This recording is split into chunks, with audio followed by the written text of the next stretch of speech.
President Donald Trump and Russia's Vladimir Putin did not have a formal meeting while they were in Vietnam for an economic summit, but the two appeared to be chumming around nonetheless and are said to have struck a deal on Syria.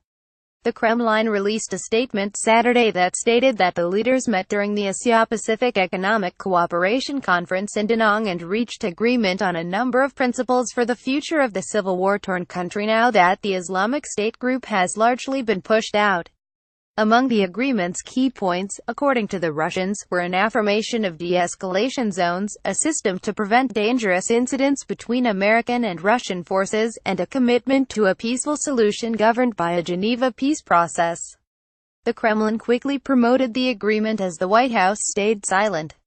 Repeated requests for comment to U.S. officials went unanswered, and journalists traveling with Trump were not granted access to any of the APEC events he participated in the picturesque tropical seaside city. Snippets of video of conference events have shown Trump and Putin shaking hands and chatting, including during the world leaders' traditional group photo. The two walked together down a path to the photo site, conversing amiably, with Trump punctuating his thoughts with hand gestures and Putin smiling. But a formal meeting never happened in Da Nang, despite rampant would they or wouldn't they meet intrigue that began before Trump left the U.S. and continued through the first week of the trip. White House officials worked quietly behind the scenes negotiating with the Kremlin over a formal meeting. The Russians raised expectations for such a session, and Trump told reporters aboard Air Force One en route to Asia that it was expected we'll meet with Putin to discuss issues including ramping up pressure on North Korea to halt its nuclear and ballistic weapons program. As speculation built, the two sides tried to craft the framework of a deal on the future of Syria that Trump and Putin could announce in a formal bilateral meeting, according to two administration officials not authorized to speak publicly about private discussions. Though North Korea and the Ukraine had been discussed, the two sides focused on trying to strike an agreement about a path to resolve Syria's civil war once the Islamic State group is defeated, according to officials. But the talks stalled, and minutes before Air Force One touched down in Vietnam, White House Press Secretary Sarah Huckabee Sanders told reporters the meeting was off. Asked about the outcome, Russian Foreign Minister Sergei Lavrov later snapped at reporters, "Why are you asking me? Ask the Americans."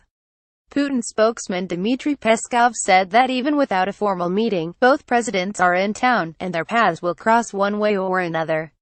That they did Friday night during the summit's welcome gala. The two men, each wearing traditional blue Vietnamese shifts, shook hands and greeted one another as they stood side by side for the group photo of world leaders. On Saturday, they were also seen shaking hands and speaking briefly during one meeting, according to a Fox News videographer who was the only American journalist allowed into the room. Trump and Putin were also seen chatting, with plenty of hand gestures from Trump, as they walked side by side to a dramatic vista overlooking the South China Sea for another group picture. The relationship between Trump and Putin always draws great scrutiny. U.S. intelligence agencies have accused Russia of meddling in the 2016 presidential election in order to help Trump win. Putin denied interfering in the campaign. Meanwhile, a special counsel investigation of potential collusion between Moscow and Trump campaign aides so far has resulted in 2 indictments for financial and other crimes unrelated to the campaign, as well as a guilty plea. Trump attended meetings and a lunch Saturday before heading to the capital city of Hanoi for a state visit.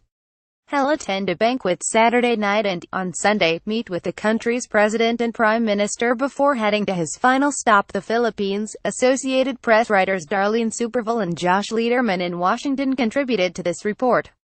Follow Lemire on Twitter at http://twitter.com@JohnLemire and Colvin at http://twitter.com@Colvinge.